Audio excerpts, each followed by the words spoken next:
గర్భాశయంలో పుండు వచ్చినప్పుడు నివారించడానికి ఆయుర్వేద ఔషధం ఎలా తయారు చేయాలో డాక్టర్ గారిని అడిగి తెలుసుకుందాం.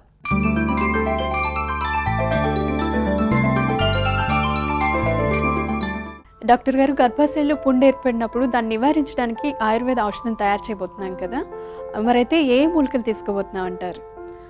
ఈ పుండుని నివారించడానికి మనం ఒక ఘృతం లాంటి ఔషధాన్ని తయారు చేస్తాం. దీన్ని తయారు చేసుకోవడానికి మొత్తం 6 మూలికలు కావాలి. అందులో మనం మొట్టమొదటి తీసుకునేటువంటి మూలిక ఏంటంటే వేప ఆకులు. అంటే ఒక పుండుని మాన్పించే గుణం వేపాకులు చాలా బాగా ఉందన్నమాట. అలాగే వేపాకులకి ఏంటంటే వైరస్ కానీ బ్యాక్టీరియా కానీ చేరినట్టయితే ఆ ఇన్ఫెక్షన్స్ని తగ్గించే గుణం కూడా వేపాకుల్లో బాగా ఉంటుంది. మనకి ఔషధానికి ఏం చేయాలంటే కుదిరితే వేపాకులు నూరి ముద్దలాగా వాడుకోవచ్చు. ఒకవేళ దొరకనట్టయితే కనుక వేప ఆకుల్ని ఎండబెట్టినటువంటి చూర్ణాన్ని ఈ ఔషధంలో వేసుకోవాలన్నమాట.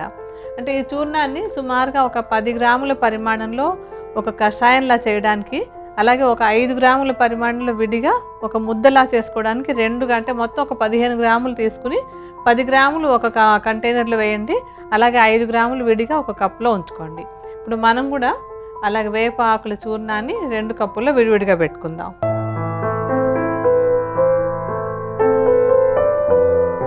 దీని తర్వాత మనకు కావాల్సినటువంటిది ఏంటంటే కటుక రోహిణి. మనం కటుక రోహిణిని కూడా చూర్ణంలాగా చేసుకోవాలి. ఈ చూర్ణాన్ని కూడా మనం ఇందాక వేపాకు తీసుకున్నాం కదా, అదే మాదిరిగా ఒక 10 గ్రాముల చూర్ణాన్ని ఒక దాంట్లోనూ 5 గ్రాముల చూర్ణాన్ని విడిగా ఇంకో కప్పులోనూ తీసుకోవాలి. తర్వాత మనం తీసుకోబోయేది దారు హరిద్ర అంటారు సంస్కృతంలో. మనం తెలుగులో చెప్పేటప్పుడు దీన్ని మాని పసుపు అంటాం. మాని పసుపును కూడా మెత్తటి చూర్ణంలా చేసేసుకోండి. ఇది కూడా ఇందాకటి మూలికల్లాగానే సమానంగా 10 గ్రాముల పరిమాణంలో ఒక కప్పులోను 5 గ్రాముల పరిమాణంలో చిన్న కప్పులోను వేసుకోండి.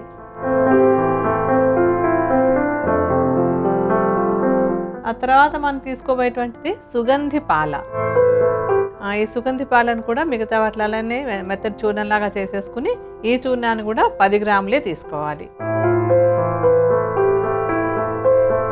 దీని తర్వాత ఏంటంటే ఇది కూడా మనం వూండ్ హీలింగ్ అంటే పుండు మాన్పడానికి ఉపయోగపడేటువంటి మంజిష్ట. మంజిష్టను కూడా మనం మిగతా వాటిలానే చూర్ణంగా చేసేసుకుందామమ్మా. ఈ చూర్ణాన్ని కూడా ఒక కప్పులో 10 గ్రాములు ఇంకొక దాంట్లో 5 గ్రాములు రెండింటిలోనూ వేసి పెట్టుకోండి. మనం మొత్తం 6 మూలికలు అనుకున్నాం కదా, 5 తీసేసుకున్నాం. ఇంకా ఆఖరిది ఏంటంటే కరంజ బీజాలు. ఈ కరంజ బీజాలు అంటే ఏంటంటే గానుగ గింజలు. అంటే వూండ్ హీలింగ్లో కరంజ బీజాలు చాలా చక్కటి ప్రభావాన్ని చూపిస్తాయి అన్నమాట. కరంజ బీజాలని మెత్తగా చూర్ణంలాగా చేసేసుకుని ఆ చూర్ణాన్ని కూడా ఒక కప్పులో 10 గ్రాములు రెండో దాంట్లో 5 గ్రాములు రెండింటిలోనూ వేసుకోండి.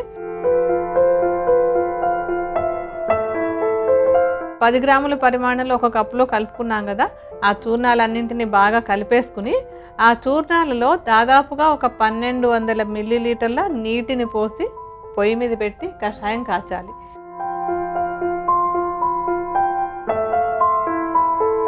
కషాయం 4వ వంతు మిగిలేంత వరకు దీన్ని కాచాలి. ఇప్పుడు మనం వాడేది ఏంటంటే పొడి డైరెక్ట్గా కాకుండా ఆ చూర్ణాల్లో ఉండేటువంటి ఔషధ గుణాన్ని మనం వేరే పదార్థంలోకి తీసుకొచ్చి వాడుకుంటాం అన్నమాట.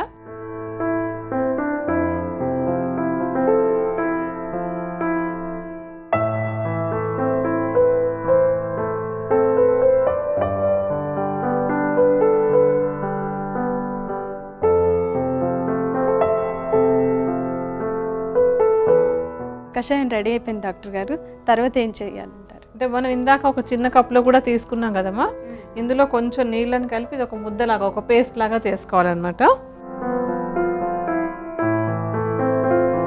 డాక్టర్ గారు, పేస్ట్ రెడీ అయిపోయింది, ఇది ముద్దగా చేసేసాం, తర్వాత ఏం చేయాలంటారు? అంటే ఇప్పుడు మనం ఒక పేస్ట్ ఒక కషాయం 2 రెడీ చేసుకున్నాం కదా, ఈ రెండింటితో పాటుగా ఇప్పుడు మనం నెయ్యి కూడా కలపాలి. అంటే మనం తయారు చేసుకునేటువంటి ఔషధం ఒక ఘృతం అనమాట, అంటే నెయ్యి రూపంలో తయారు చేసుకునేటువంటిది. ఇప్పుడు మనకేంటంటే సుమారుగా కషాయం ఒక 300 మిల్లీలీటర్ల పరిమాణంలో మిగులుతుంది.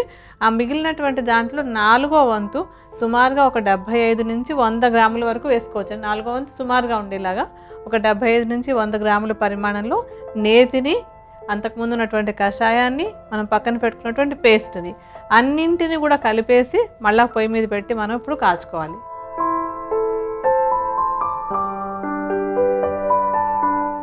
తర్వాత మనం ఒక 75 గ్రాముల పరిమాణంలో ఈ నేతిని అందులో కలిపేసేయాలి. కలిపేసి అప్పుడు మనం పొయ్యి వెలిగించి కాచుదాం. దాన్ని సుమారుగా ఒక 2-3 చెంచాల వరకు వేయచ్చు. మనం 75 గ్రాములు రావాలి కనుక దాన్ని మనం కాచుకోవాలన్నమాట. సన్నటి మంట మీద దాన్ని కాచాలి. ఎంతసేపు అంటే కషాయం అంటే నీళ్ళన్నీ ఎగిరిపోయి కేవలం నెయ్యి మాత్రం మిగిలేలాగా దాన్ని మనం కాచుకోవాలి. ఇప్పుడు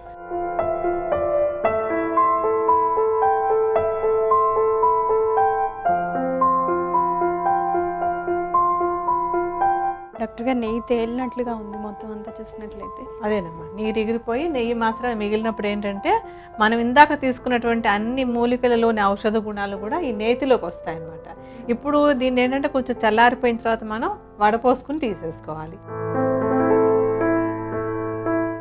ఓకే అండి, ఇక్కడ వడకట్టేసాను మొత్తం అంతా.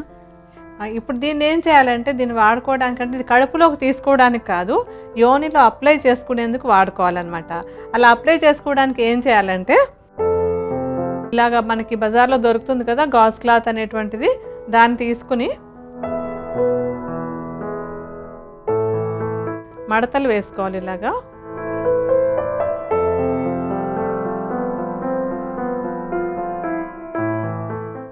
ఇలా మడత వేసుకున్నాక చివర్లో దాన్ని కొంచెం కత్తిరించుకోవాలి. కొద్దిగా చివర్లో మాత్రం దాన్ని రెండుగా ఇలా కత్తిరించుకుని ఒక ముక్కని మనం మళ్ళీ ఇందులో పెట్టేస్తాము, ఇంకొక ముక్కని ఇలా విడిగా ఉంచుకోవాలి. ఉంచేసుకుని ఇదంతా తడిసిపోయేలాగా ఇప్పుడు మనం తీసుకున్నటువంటి ఔషధం మనం తయారు చేస్తాం కదా నెయ్యి లాంటి ఔషధం, ఆ నేతి లాంటి ఔషధంతో మొత్తం ఈ గాజ్ క్లాత్ అంతా బాగా తడిసేలాగా అంత నేతిని దీని మీద పోయాలి. పోసి దాన్ని ఏం చేయాలంటే యోని భాగం లోపలికి పెట్టుకోవాలి. రాత్రి పడుకునేటప్పుడు ఇది మనం చివర ఉంచుకున్నటువంటిది మాత్రం బయటకు ఉండేలాగా ఉంచేసుకుని ఈ మిగతా ఔషధంతో ఉన్నటువంటి ఈ భాగాన్ని పిచ్చు అంటాం దీన్ని మేము ఆయుర్వేదంలో చెప్పేటప్పుడు, దీన్ని లోపలికి పెట్టేసేయాలి. పెట్టేసి రాత్రంతా ఉంచి పొద్దున్న మళ్ళీ ఇది ఉండటం వల్ల మనకి తీసేయడం తేలిక అవుతుంది అనమాట.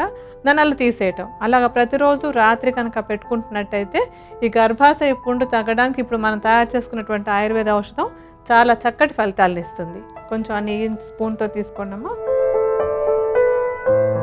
దాని మీదంతా నెమ్మదిగా పోయండి.